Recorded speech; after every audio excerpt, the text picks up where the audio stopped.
Welcome to Who is Jesus Online, where we circumspectly inspect the circumstances surrounding the so-called Savior of the world, Jesus of Nazareth. We're glad you're here.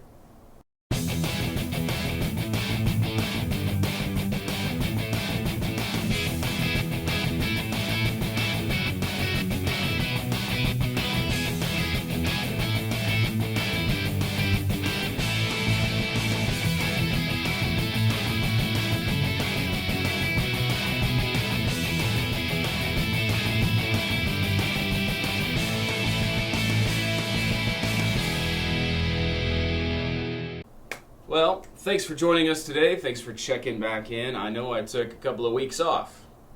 Didn't tell you that was going to happen. Kind of didn't know that was going to happen. We had spring break, and I went and I taught in Burden, Kansas, so shout out to everybody in Burden, Kansas. And then we had Easter, which, as you know, for Christians is pretty much the biggest celebration of the year. Well, it should be. Anyway, it was fantastic, and it was a long weekend, but I'm glad to be back in the saddle, as it were, and let's cruise on. Let me put this down. So what we do here at Who is Jesus Online is we are investigating the eyewitness testimony of John the Apostle. John was there. He saw these things. Yes, he was aware of the other manuscripts like Mark, Matthew, and Luke. He is borrowing a couple of things, but really more than that, he's filling in the gaps where they did not address some of the details. The whole book is filled with the flavor of eyewitness details, talking about specific locations, specific times of day, specific numbers of people, things said by specific people, the kinds of things that you couldn't make up independently from the other three writers and have it all collaborate together. So I'm convinced that this is authentic, that what we're looking at is what he actually saw and what he actually believed happened. Some people are going to get hung up on the miracles thing. Well, you're going to have to decide whether or not you think John is lying about it.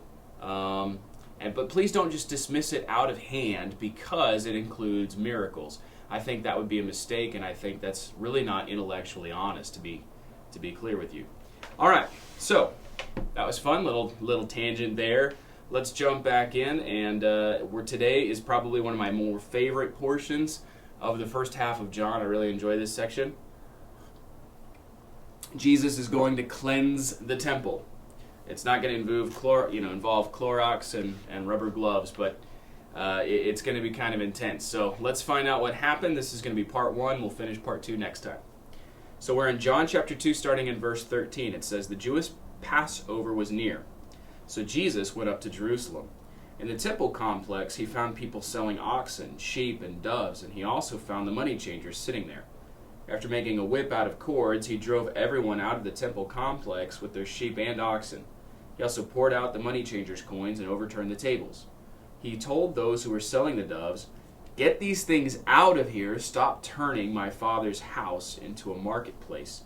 And his disciples remembered that it is written, 'Zeal for your house will consume me,'" which is a reference to Psalm 69, verse 6. All right, so Jesus was in Capernaum. He was up by the Sea of Galilee, and he makes the annual trip down to Jerusalem. Now, from the age of 20, all Jewish men, regardless of where they live, were required to pay a half shekel tax, an annual temple tax, which was money that they used to upkeep and maintain the temple and to feed those and take care of those who lived there who served the temple. And so Jesus, being an adult Jew over the age of 20, goes down. Now we have this particular Passover is one of 3 that John mentions. And so a lot of scholars like to date the event that took place here around the 14th of Nisan in AD 28. So we actually have within a week about when these events occurred. So Jesus goes down. Now the reason that there are money changers there in verse 14 is precisely because of the temple tax. They only accepted coins that were Tyrian, and that was because they had the correct purification level of silver. They were a good quality of silver. And so typically 2 guys would get together, and each of them would owe a half shekel, and so they would just pay with 1 Tyrian coin that would equal 1 full shekel.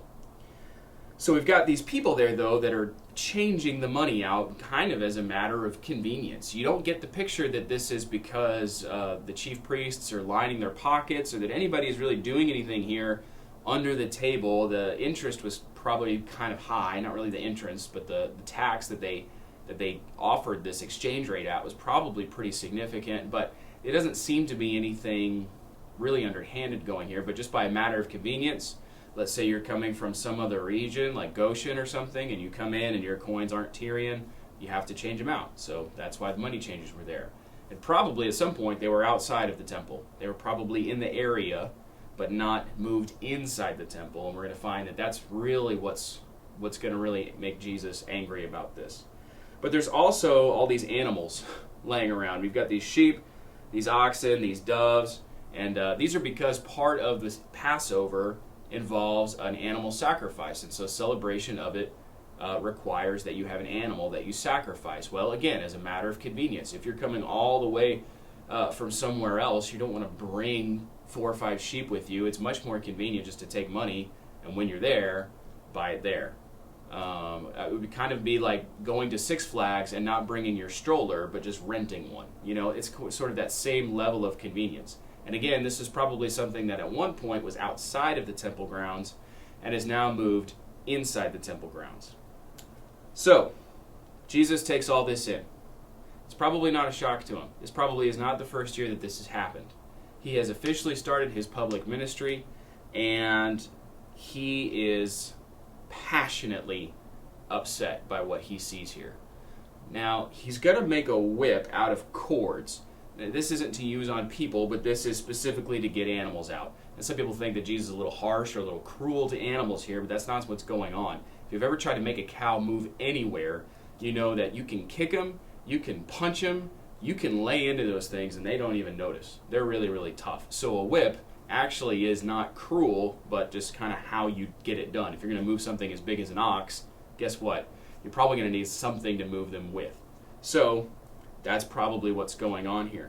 Now, another thing, it's an intense display. It probably would have cost pandemonium and everybody running in every direction. And this is kind of an impressive thing for one person to do. But it's not so impressive that the Romans get involved. The Romans were stationed right there. That was part of the deal that King Herod made with the Roman government to allow him to rebuild the temple. Was he also rebuilt a place called Antonia for the Romans to stay. So they had a huge garrison of troops right next to the temple. And this wasn't a big enough disruption to get them out and get them involved. So this isn't a level above and beyond normal as far as it's not cruel. It is intense, it is passionate, but it's not really mob-like. Okay? Now let's find out, verse 16 tells us why Jesus does these things. What's his motivation here? And he says, stop turning my Father's house into a marketplace. And so using the image of God as his Father and realizing and knowing that this place was meant to be holy, that it was meant to be quiet probably, that it was meant to be reverent, contemplative. I mean, they're here to remember the Passover, which was a very important event in Jewish history when God rescued the Jewish people from slavery in Egypt. The last plague, last curse that happened was that the angel of death came through and killed all the firstborn in the area unless they had slaughtered a lamb and put the blood on the doorposts. And so if they had blood on the doorposts, the angel of death would pass over.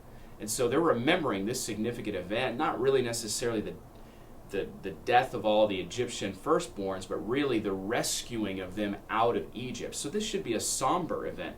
This should be a celebration in some sense, but it should be filled with honor and glory and reverence and focus towards God. And it's not. It's filled with animals. And they're probably being annoying. And they probably smell bad. And they're probably in the court of Gentiles, which means now we have folks that aren't necessarily ethnically Jewish there that maybe want to worship and they can't because they have filled the court with all this business. And so Jesus routs them. He gets them out.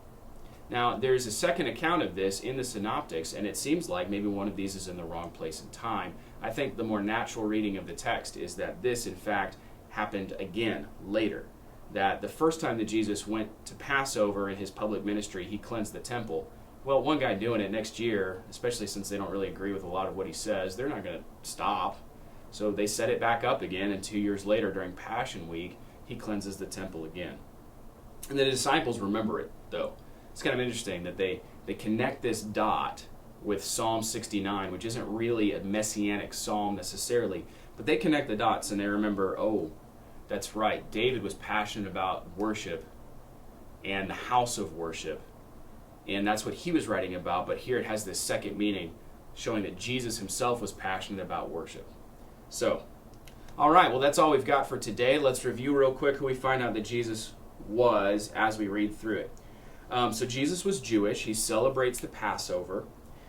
He goes there with people to be obedient and to pay his annual tax, but he is passionate about his love for the Lord's house, and that it should be a place of reverence, especially during Passover.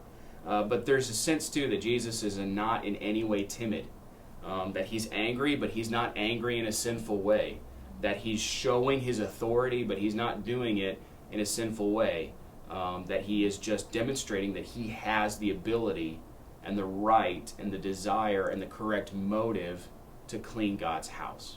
So thanks for spending your time with us today.